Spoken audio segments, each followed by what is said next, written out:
What's up, everybody? Welcome to the iChooseSeries podcast. I'm your host, Michael Campo, and today we are sharing our Facebook Live that we conducted some months ago with Aelicia Watson. Now, this guest, as all of our guests, is just an absolute amazing guest, but in this specific episode, Aelicia talks to us about coming out of poverty, her battle with cancer, all the trials and tribulations, how she's overcome them, and how she's giving back through her amazing organization. Before we go any further, I just want to say that we are planning on starting up our iChooseSeries Facebook and Instagram Lives again. If you or someone you know would like to be a guest, please feel free to reach out to us through the iChooseSeries Facebook page or iChooseSeries Instagram page. Hope you enjoy the show. Every week we have a special guest who comes on and talks about some serious stuff. You know? And I have to say that what I have found that has been the most inspiring for me has just been the amount of healing. You know, I feel like people need to hear other people's stories so that they know that they're not alone in what they're going through. Yes, You know? I absolutely agree. Yeah, and you and I mean, we had an opportunity to speak a little bit, and you shared with me, you know, some of your story. But Chocolate, I'd like to just jump right in if you're down. Oh, I'm down. Chocolate is down for everything. So go ahead. All right. So why don't you share with us just a little bit about your background, where you came from, you know, where you're at now, and how you got there. Yeah. Deep. So a little bit about my background is, first of all, I just like to say I'm an open book. So ask me whatever. But a little bit about my background is I grew up in extreme, absolute poverty. I grew up with being in the food desert, food insecurities. I grew up homeless, molested, abused. I experienced domestic violence. I had a baby at 14. I had cancer 3 times. I mean, you name it. I've probably been through it all.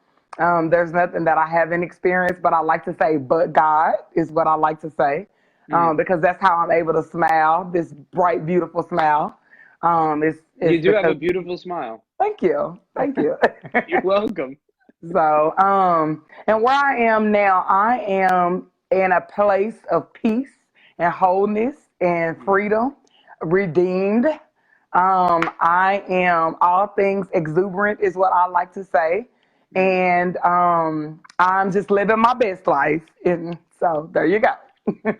So let me ask you a question. You really pile drived a lot on here just now. You're talking about like molested, abused, becoming a mom at 14. Did you say cancer? Cancer 3 times. Bone cancer in my left leg. That was childhood. That was twice. And then I had breast cancer in 2013 in my left breast, but I did a double mastectomy because I had already had cancer 2 other times. And so I was like, you know what, the hell with it, I'm done. Wow. So, yeah. Wow. Yeah. And the other stuff, I mean, molested, abused, I mean, I'm sitting here, we're talking now, this stuff, I know this stuff happened in the past, but, you know, as you just said, a beautiful smile. How does somebody who's gone through what it is that you've gone through, how you have this beautiful smile on your face? I mean, you know, we unfortunately in the world we live in today, it's not news, which is sad. You know what I'm saying? It's sad. But like, I just want to know, and again, this is about the people who are listening, the audience that we built up, and you know, how did you get through this stuff? You know, when did it start? When did it start? Oh, I can remember back to age 5. First of all, my mom has always been on drugs my whole life. And I just think about like her lifestyle and her being, you know, not able to care for me in the way that she needed to, which allowed a lot of men around, a lot of predators, the lack. I went without a lot of things. I grew up in foster home. And so I can remember back to the age of 5, my first time being raped, because molested is probably a lesser word, but raped by my brother's grandmother's husband. He got 20 years in prison in the state of California. I was born here in Texas, but I lived in California when my mom and dad divorced from 2 to 10. And so that was just a whole nother struggle before even coming to Texas. But the first time that this happened and being able to tell, and the abuse and bruises that were on my body, dates back to that early. And so you asked me how I'm able to still smile. And one, but God, but two, because I had a praying grandmother. And I know you heard people from the South say they have a praying grandmother, but that is what I had. I had a praying grandmother that had her hands on me, that prayed for me and told me how beautiful I was and I was going to be something. And she died when I was 17 years old. And then, life got real. So, Yeah. yeah. Jeez. So just walk me through this. So you had, growing up, you were in foster care, poor, all of that. You said raped, and then like you become an adult now at 17. Is that what you're telling me? Like, well, I really become an adult at 14, really. But, really being out on my own at 17. So having a baby at 14 years old, the baby daddy not there. And I turned 15 in July. I had her in May. And I turned 15 in July the same year, which was 96. And, I got my first job at Burger King down the street from the house, walking to work. Just, love that I had mentors in my life because I was in a part of the high school parenting program. And so they connected me with like childcare and things like that to kind of get me moving forward in my life. So got childcare, so I was able to get free daycare. My daughter went to daycare while I worked. And then my grandmother died when my daughter was 2 years old. And I was like, oh my God, what am I going to do? Because this is my help. Baby daddy not there, his family not there. And so this is my help. So what am I going to do? yeah. And mom's not in the picture either, right? No.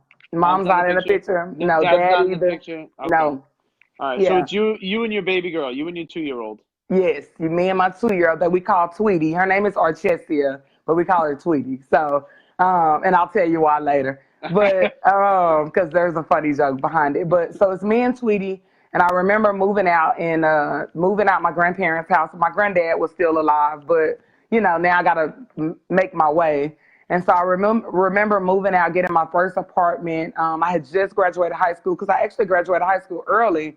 I went to summer school and night school because I didn't like school and I was a young mom and I needed to work. And so I graduated high school a year early and I got my first apartment when I was 17. I remember lying on the application telling them that I was 18 years old and they did not do a background check and I lived there for 7 years. Yeah. Okay, so you're 17 years old, you move in with Tweety. Yes. And you guys now, you have your own place.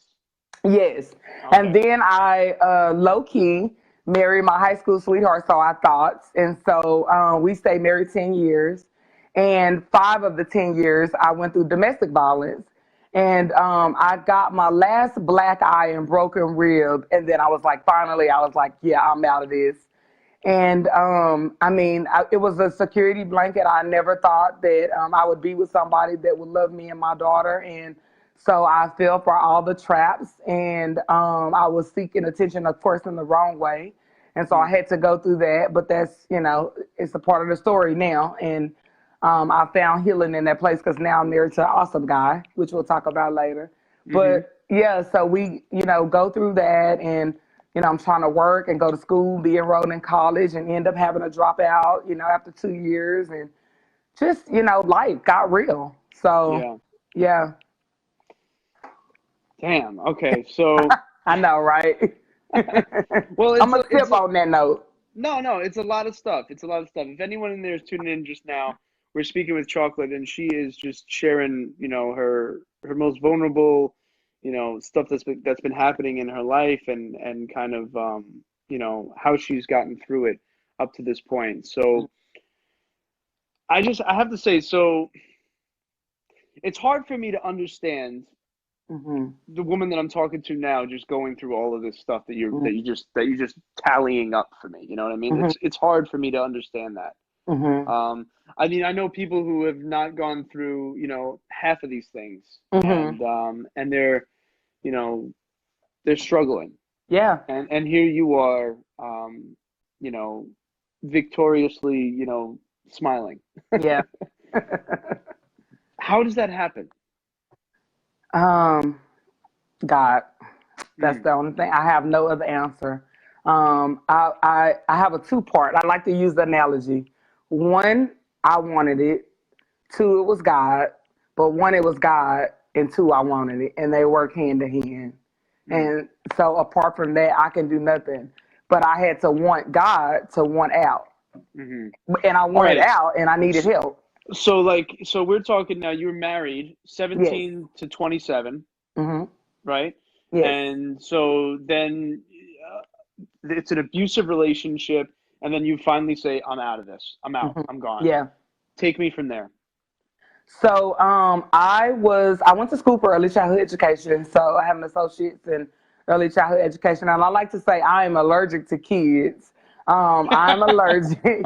I will explain. I'm allergic because my mom has 8, my dad have 8. I'm the oldest on both sides. I grew up in foster home and I had a baby at 14 years old. So I'm absolutely allergic. But you know, I wanted something different. And after I went through that, I went through a period of being celibate and abstinence, right? Because now I know what to do with my body, and I have people in my life that's kind of mentoring me and guiding me in the right steps. And so I went through a season of that. 4 years actually is what that season was. But it gave me time to soul search, find out things that I like, be involved in my daughter's life. My daughter graduated from high school, top of her class. She went to community college, and now she's at a university. And this is all having a baby at 14 years old. Wow. And so I was determined that that generational curse would not repeat itself. And to do that, to be that determined, it comes with stripping away some things. It comes with stripping away the friends that spoke death into me, that told me that I wasn't going to be anything, the negative talks about my life. Instead of encouragement, I always got to put down, you're nothing, you're never going to be anything, you're not about anything. And so it came with stripping away that. It came with even stripping away family members, because a lot of times people fail to realize sometimes your family can be your worst enemy, your worst critics. Yeah. And so for me, I had to just be like, you know what, Zeus's, I'm out, I'm done. Because clearly you don't have my best interest. And so I need to be around people that would encourage me and motivate me, but that also see my tenacity and my drive. I've always been a young lady that's driven. I've always been just wanted to be empowered myself, but also empowering others. I just didn't have like the right tools to apply those things. And so it took me having to strip and let go some things and let go some people, some places, you know? Yeah.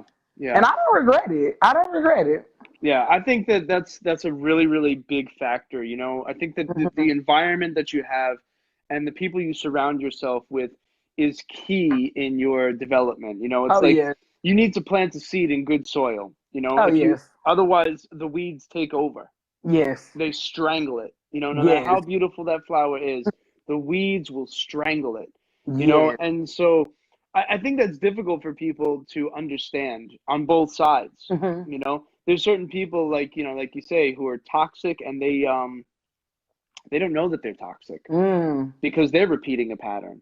You know, right. and then when you have to bounce out and say like, all right, I've had enough of this, and you remove that part from your life, sometimes they don't understand either. And sometimes they do know that they're toxic, but they just know. Yeah, they sometimes know that they're toxic, but they just know that they're not going anywhere. So they kind of have this mentality, is what I like to use the analogy, the crab in the bucket. So they know that they're not going anywhere, so they want to continue to bring you down because they're not going anywhere, so they don't want you to flourish. And you got to just open your eyes. I tell God all the time, remove the scales from my eyes so I can see, so I can be aware who the crab in the buckets are. I love that. And I will call you out. I'm like, I see you. Trust me, I see you. And sometimes I don't say nothing, but I see you. I love that. I love that. All right. So, I mean, you come through all of this, and you said it was two things. You said it was you wanting it and God, and it was God and you wanting it. Tell me more about that. So I grew up in a Baptist family, culturally, culture Christian Baptist. My grandmother, diehard Baptist, one of them praying grandmamas. We was at church every Sunday, Bible study, all the things. But I didn't actually give my life to Christ until I was 25. And it took a season of things going on in my life for me to trust this God. Because after you be raped and have a baby at 14 and have cancer 3 times, you're like, wait a minute, hold on. What kind of God is this that would allow you to go through these things? Like, why would I even trust you? But because I got rooted in his word, it helped me define why I should trust him. And he reminds me that our lives are not free from trials and tribulations. And it's a testimony now. So all the things that I've been through, I get to share with others so they'll know that they're not alone. Oftentimes this world is so dark, everything we have going on, people get isolated and they tend to think that they're alone and they have no one to talk to. And I want to be that kind of friend that you can share, that I can just sit and listen, and then I can share some stuff with you and be like, you know what, me too. And how we going to work through this together? So just, it was through that breakup. It was through being, a young single mom, broke and poor. And I had to just surrender and just throw my hands up. And I'm like, okay, God, now I need you to guide me with this. And so, which furthered my heart to want to trust him more. And again, those mentors that I had, you will hear me talk about this our whole time. Those mentors that I had in my life that spoke life into me, that took the time to show me without judging me. They asked questions. They didn't tell me. They said, Chocolate, do you know this? Or do you know that? Or have you thought about it like this? Or have you thought about, and I was able to say, no, I hadn't. I didn't even know what that was. What do you mean the Bible? What is that? How do you read it? How do you interpret it? Go to church. Who does that? Yeah. So I got to say that, going through what it is that you went through, the cancer, the rape, the abuse, and now you talk about, trusting God. Like, how did you find that trust? It was a few years back, after all of that. So, I think I'm gonna say 2011, which is, when I bought my house. I'm sitting in my living room and sitting on the floor, and I remember moving in and losing my job the very next month after closing. I worked for a hospital doing their program, systems programming, and they laid off 1,500 people. So I'm in the first layoff. And in that moment, I'm like, man, I was finally at an age, I'm 25 years old, I'm making good money, and it was all stripped away. And I remember sitting on my floor, literally giving all of my old furniture away and just crying and just purging and just God, okay, if you are really here, then I need you to come through, because I talk to God like this. I'm like, Lord, come through.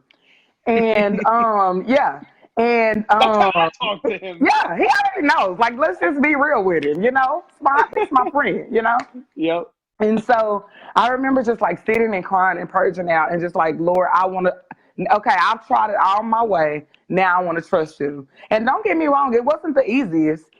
That's when the attacks really started happening, because I went through a season of isolation. I was depressed for 2 years, Mike. 2 years on the couch, could not get off.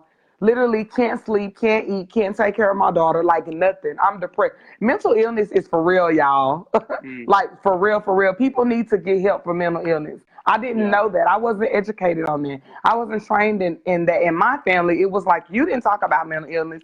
It was swept up under the rug. What is that? Take medicine. Who does that? Yeah. And so it was just during that time that I purged out, and I'm like, okay, I'm going to try it your way. And slowly but surely, he started elevating and started, just doing some different things in my life. And brought me a great husband that saw that and just spoke life into me as well. And now I'm rooted, and now don't get me wrong, my life does still have trials and tribulations, but I'm not walking this alone. I know to pray. But then I also have friends that we've been so open with each other that we can share, girl, you know what? I'm feeling depressed today. Or, you know what? The husband is acting crazy today and I need guidance. And divorce is not an option in our relationship, but how do you work through this? Or how do you work with kids that have behavior issues? My daughter had behavior issues when she was a child. How do you work through things like that? Yeah. And so I begin to surround myself with people like that kind of helps me. Yeah. I think what you're saying is so important. I mean, again, it comes down to surrounding yourself with good people, you know, good people who are headed in the same direction. And you know, if you're a person of faith, then they're hopefully heading towards God, you know? I and think when you, also, oh, I'm sorry. no, go.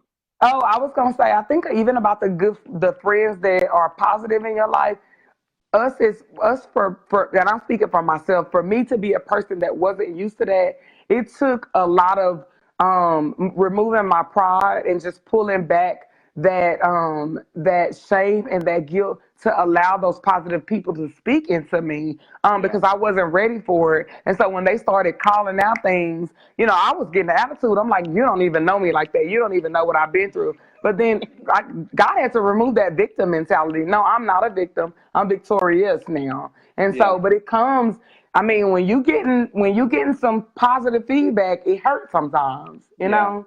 Yeah. So yeah, I mean, we talk about that a lot on this show. It's like the biggest adversary that we have in our lives is ourselves. Yeah. And being able to understand, the strengths and the weaknesses you have is it's a part of true growth, And when people, look, growing is difficult, Oh, yes. my father's like a big plant guy, and he shared with me a long time ago, I was going through something and he had this plant by his window, and the plant was kind of like this, going like this. It was bent a little bit. And he was sharing with me, he said, you see this plant, Mike? He's like, this plant wants to face the sun all the time. He's like, but if I let it, it'll just keep growing like this.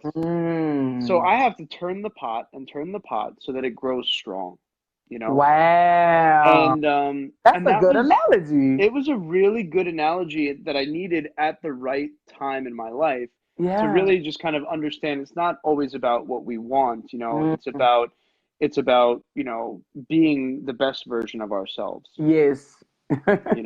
And in order to be rooted right, in order to grow strong and upright, you sometimes you need somebody to just kind of like turn you around a little bit. And we find out that we actually do want that. We do. Yeah. It makes us the best person that we are. I mean, what you see with me is because I really did want it. Yeah. Yeah. So you go through all of this drama. You come out basically a believer. Yes. Right? Yes. What you said you God sent you an awesome man. How did that happen? So funny. I love to talk about my love story because I love my hubby. I'm a little sad today because he was in an accident today in Mississippi. So is he okay? He is. His tanker truck flipped over, and the weather was bad out there. And was he driving the truck? Yeah, he's the truck driver. Oh my gosh, is he all right? He is. He's okay. But I'm a little shaken up right now because I wish I could just like be on a flight to be there with him. But he's fine. But anyway, our love story is we met about 11 years ago at work. Actually, he was still driving trucks. He's been driving trucks for a long time. And we met at work, and I was, oh my God, so broken.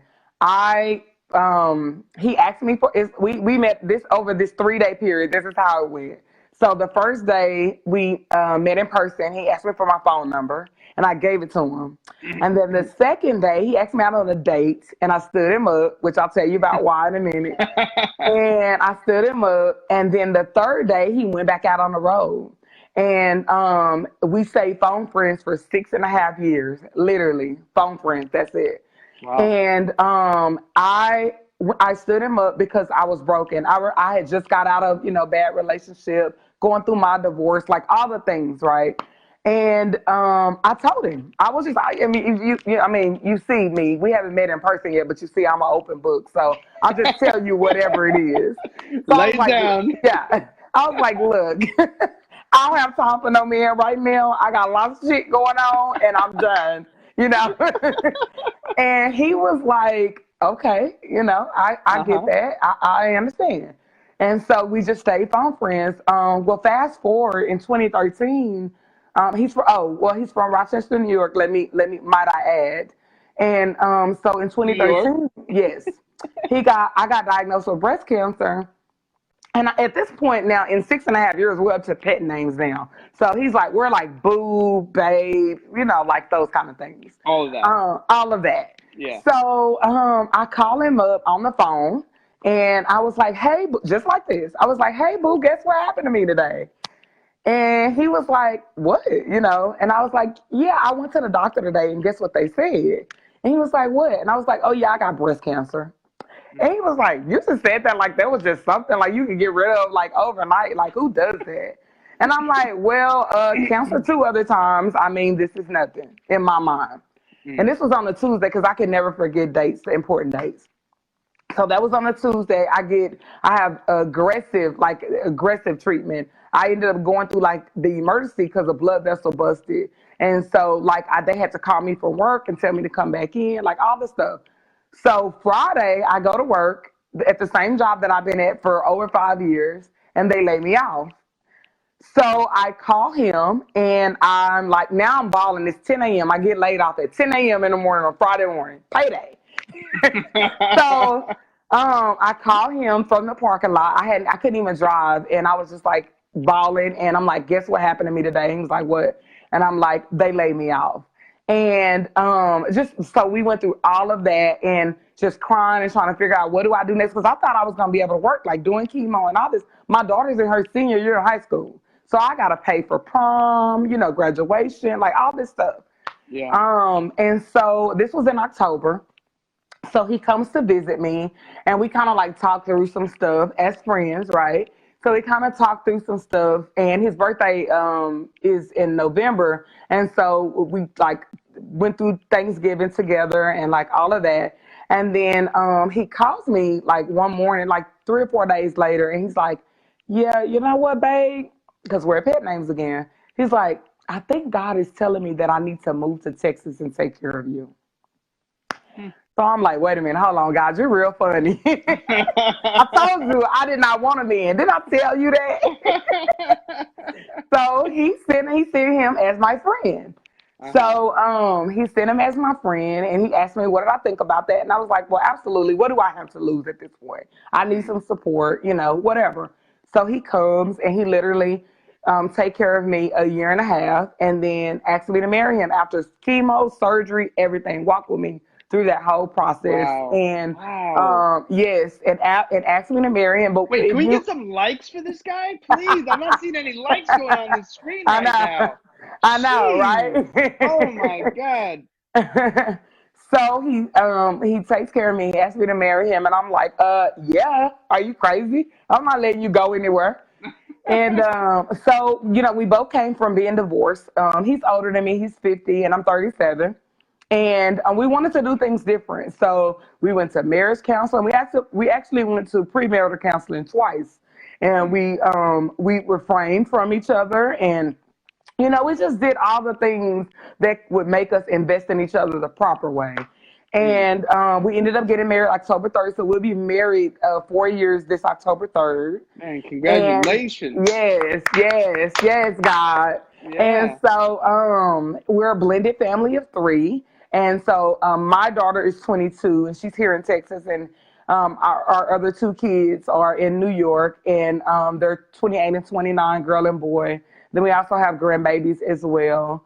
And so we're empty nesters, and he's still driving. And, well, after today, we don't know what the Lord has for us now. Yeah. But we just, all things work together for the good. So we're not worried about anything. But, yeah, he supports me, and I'm very supportive of him. I know he loves to drive in the trucks and the tankers. And so we're a great match. We really are. So, yeah. Man, all right. So you go through all this stuff. I need to know. I'm telling you, like when I rebroadcast this, cause you know how I do it. I mean, I take little gems and put them up. I need to know, Chocolate, where does the strength come from? Because people who are listening may not understand how you can go through all this and just be like, I think it sounded to me like you were more upset about getting laid off than the cancer. I was. I needed my coins. I was like, forget that cancer. These bills still do. I mean, seriously, like, where's the strength coming from?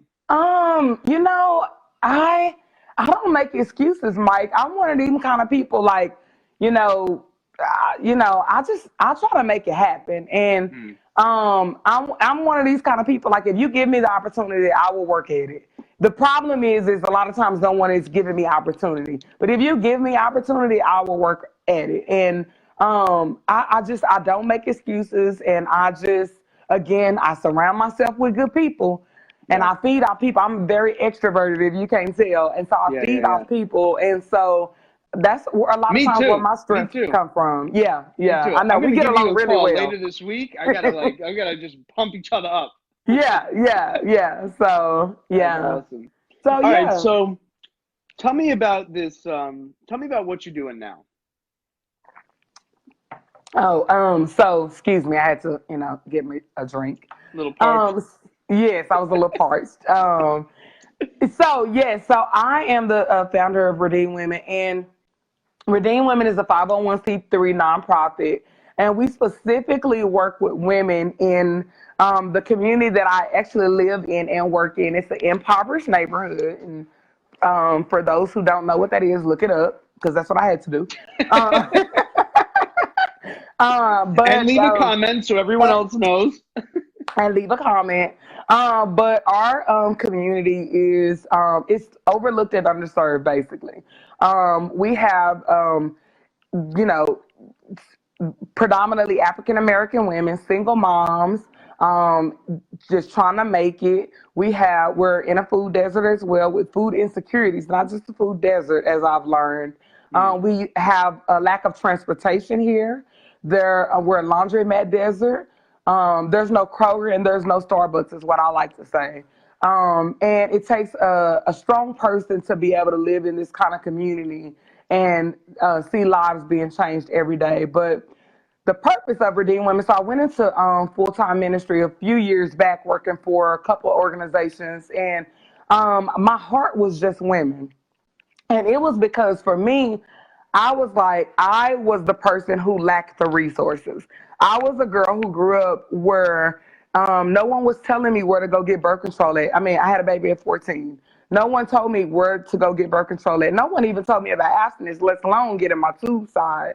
Or where do I go get education at? Or how do I get health care? Or where do I do resume writing and learn these things? And so because I lacked a lot of those resources, I knew that living in my community, a lot of the people, a lot of the women in my community lacked those same resources. They lacked hope. They lack someone that's got out, that's willing to move back in the neighborhood and share the story, that shows up with a hug and a smile every day. People are asking questions, how are you able to do that? And then I get to share with them, and I get to walk alongside them. That is not in my own strength. And so I know all too well about the women in my neighborhood. They've been through exactly the same thing that I've been through. And I like to say, what better person that can come down in this neighborhood and transform lives than a person that the women can relate to? They're going to open up to somebody that's walked the walk, that's talked the talk, that look like them, that understands, that has that compassion, extending a little grace, but then not staying there. Because it's not about staying there. How do we get you out of that? How do we push you past that? And so, that's kind of like what really stood out to me. And then, I see so many people that focus on like the families per se, or kids, or the male aspect. But as women, and you're married, Mike, as women, we tend to matriarch everything, right? We manage the husband, the kids, the jobs, home, depression, illness, sickness, and still get it done. My And wife's so, watching right now, so I'm sure there's going to be some hearts coming up on that screen quick. yes. And so for me, I was just like, somebody needs to be the voice. Somebody needs to shed the light on the woman, who empowers her, who builds her up, who encourages her to let her know that it's okay when you frustrated. It's okay. I use the analogy with my girlfriends.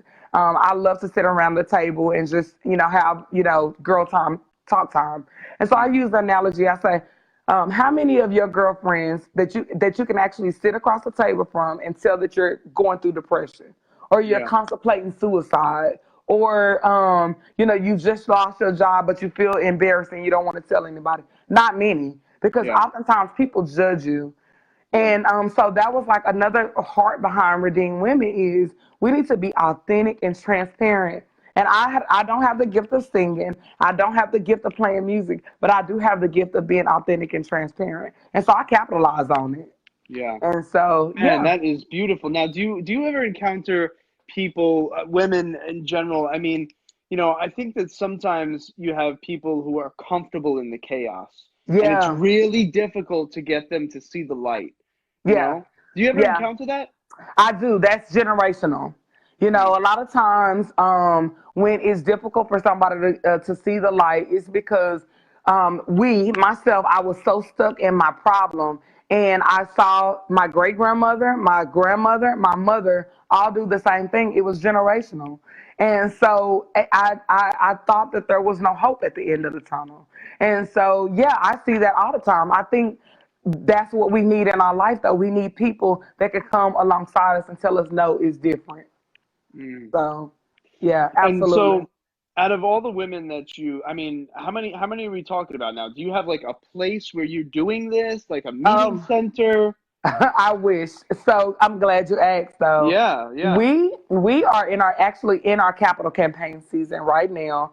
We are raising money to purchase a space. So I'm actually in my home. This stuff that you see behind me, this is Mm. my house. This is the Redeemed Women store behind me, and I use my house for everything right now. My husband has been so gracious to allow God to use me in this area, but to open up our home to strangers every day. I'm talking about literally strangers. I don't know a lot of the women that walk through the doors. Yeah. But we have a core team of ladies, 20 ladies, and my house is full, and we don't live in a big house. We live in a small, tiny Habitat for Humanity house. It's probably, I don't even know, less than 1,500 square feet. It's not big at all. It's ours, though. But I think about when God said go. God said go ye therefore and make disciples. He didn't say go when you get the building, go when you get the nice space. And so we're Yeah. raising money for our space called the Well. And if you know the story in the Bible, the women in the Bible met at the well. That's where they did everything at. And Wow. so yes, and so that's why we're calling it the well. And so we are raising money we're raising $95,000 to purchase our space to expand our programming. And we currently have $45,000. So people get on and Man, give. you're It's like it's a halfway tax there. deductible. Yes, yes. Oh my So gosh. All right, so you already have the property picked out? no, yes and no. So we Okay. have a landmark of where the property would be, but not necessarily it picked out yet because builders and lenders, they want them coins first and Oh they yeah. want to see that you got your money up front. And so they're really not talking to us until we come to the table and say, this is what we have. So So you're gonna build the place then. You're not buying the no, place. no, we That's want to buy. We want to buy it already built, and we'll just use okay. we'll reno. And I mean, Okay. our neighborhood, we got boarded up walls and rats and roaches down here, so we got to do a lot of renovation. Yeah. So that'll include the purchase and renovation. And so yeah, and so right now, what we're doing is focusing on mentorship, life skills training, one-on-one. We do a Bible study every Tuesday in my home. It's called Just for Us. Literally, I mean, we have sometimes it's standing room only. Just this week, it was just amazing. A lady gave her life to Christ. She had been using drugs for a long time, and she cried out and told God she didn't want to smoke the crack pipe anymore. And so it was just amazing just this week. But every week, somebody's life is changed, and they're willing to make the next step of where do I go get rehab? You got to look at, we have a lot of women that have been through sex trafficking and opioid use. That is the prescription game. Oh my God, the Mm. prescription pill game, it is so raw. And if you don't know about that, you don't know where to send people. You don't, but see, I grew up with that all my life. So that's why those kind of conversations are not hard for me. And so, Mm-hmm. but you got to look at these are people that's walking through our house, our home every week, every day. Wow. My front door is open. And so the well is such an important piece that we'll be able to, have partners that'll come in and teach some of these things that I can't teach, nor do I want to. I want to partner with other people that can come in to help Redeem Women grow and flourish. But also, we're going to expand our programming to do a work program. So we've got women already that I've been speaking life into submitting to authority. You know, if you go anywhere else, people will cuss you out. These ladies, they'll go off on you. I'm telling you. But Yeah. I get to speak that into them right now, what it looks like to submit to authority and how to show up on time and what to wear and how to talk and eye contact and things like that. Things that I like to say we take for granted. You know, Yeah. a Yeah. driver's license, a ID. Many of the women, they come from prison or they come from being on the streets and they have no identification, Mike, none. You Yeah. know, and we take them from zero to getting tickets cleared and community service and, you know, going to court and showing up on time. And I actually go to court with them. Like, I Yeah. don't make them sit by themselves. Yeah. So, I mean, you know, I always like to say, you know, the harvest is plentiful, but the labors are few. And clearly God has called me. And I'm just like, I got the energy. I'm doing it. So How do people like, do you have a website? Do you have a link? I do. Yeah, thank you for asking. People can actually go straight to our website, redeemedwomen.org, www.redeemedwomen.org. They can follow us on Facebook and Instagram at Redeemed Women Dallas. And then like our page. And then also we're on YouTube. We have several videos on YouTube as well. And so they can like those videos, share them with their friends. Specifically up under the donate section, you can you can click on that and it'll tell you what your giving is going towards. So people can know what they're giving to, how they're giving, the difference that it's making in the community. Lives are being changed every day. I'll share this success story with you. This is so amazing. We had a lady that has two kids, young, dropped out of high school young because she needed to be a parent. And because she was a part of Redeemed Women, she went back to school to get her high school diploma after having two kids, school-age kids. So that's a big deal when you walk alongside somebody and they go get a high school diploma, you know. And we're excited about that. And we're taking next steps into, you know, proper identification and employment services and reaching out to our partners that want to hire people that necessarily don't have, you know, the cleanest background or work skills or, you know, things like that. Man, I love so much of what you're talking about here and so much of what you're doing. I mean, I'm so impressed and so honored to just be having this conversation. I mean, to Thank me, you. you are like an example of somebody who has faced, you know, the darkness and has chosen to live in the light, and not only for yourself, but you want to bring that light Mm-hmm. that's shining so bright inside of Yeah. you to the community which you're very, very familiar with, who's still in the darkness. Yes. Yes. And Somebody got to that, be the light. yeah, and that to me is so incredibly moving. So you said it's redeemedwomen.org and Redeemed Women Dallas on Instagram and Facebook, where people can find you. Yes. They're also on YouTube, and I'm sure you have, you know, a variety of links that people can donate to. When that money comes in, when that 95, you're looking for 95K and you're about halfway there. Yes. What happens when you get all the money? Oh, so we have our real estate agent that is already boots on ground that's been a partner of Redeemed Women for years. And so we have our team behind the scenes that is helping to, like, you know, work on property negotiations, like to have that experience. I don't have that experience. Yeah, So yeah, yeah. I have to have that team. I have an awesome team. I have an awesome board of directors. I have awesome people that come and they volunteer. They bring a lot of knowledge to the table. Lawyers and real estate agents, commercial real estate. So that team will handle that once we say, hey, we got the money, now let's move forward. Yeah. So, yeah. Okay, and so you're able then to, once you have the property, and the well is like, you know, up and running, like what's going to take place there? So the first thing is we'll move out of my home, everything, right? So we'll continue to do our Bible studies there. We'll start bringing in partners that will actually teach full on life skills services because before you can get employed anywhere, you have to have life skills before you can get employed. You have to know how to fill out an application. You Yeah. have to know about, you have to know how to do a resume. So we'll do a lot of trainings and teachings first. I'm all about, this is what I think, because when God get ready to take Redeemed Women to the next level, I'm like this. What happens to the people when God get ready to shift? And so if you teach me how to fish, not give me the fish, but if you teach me how to fish, I'll know how to do it over and over again.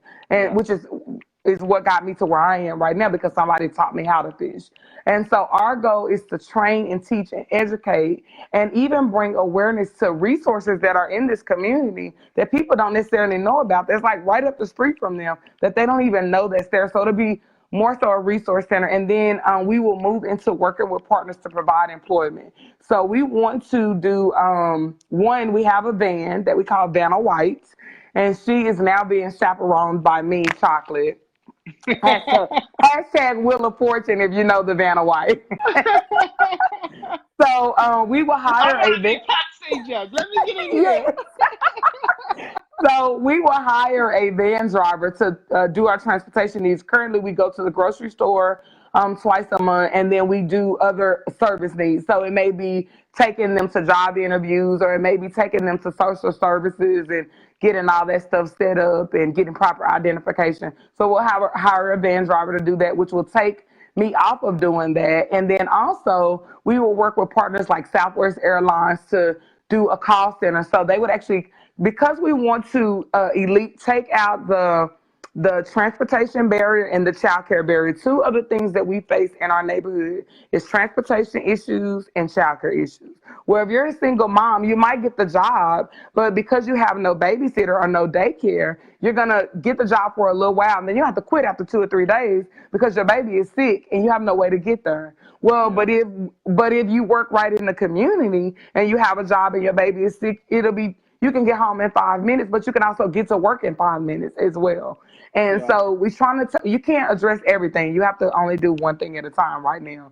And so we can't address the child care because I'm allergic to kids, but we can address the transportation needs. So that's why we want to be housed right in the community so they can either walk or ride the bus.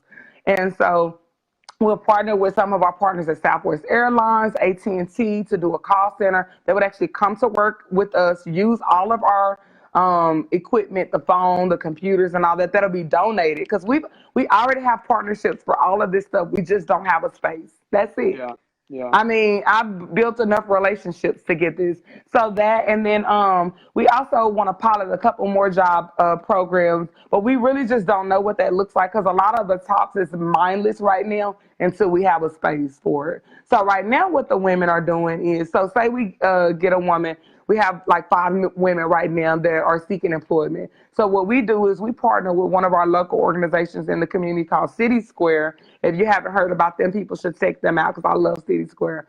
And they do work training programs, but they also do classes. So after you complete this 3 or 4 week class, they place you in a job, in a skill set that you're able to work in, that you're comfortable with. And so that's what we're doing right now. We're just outsourcing and partnering out because, again, God said go. He didn't say go when you get the building. So, man, yeah. Redeem Women, man, I love it. I have to say, man, I'm just, man, Chocolate, I'm so moved and inspired by you.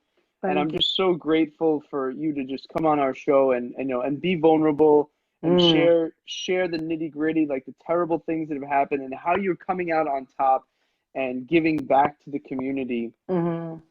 I think that it's eye opening.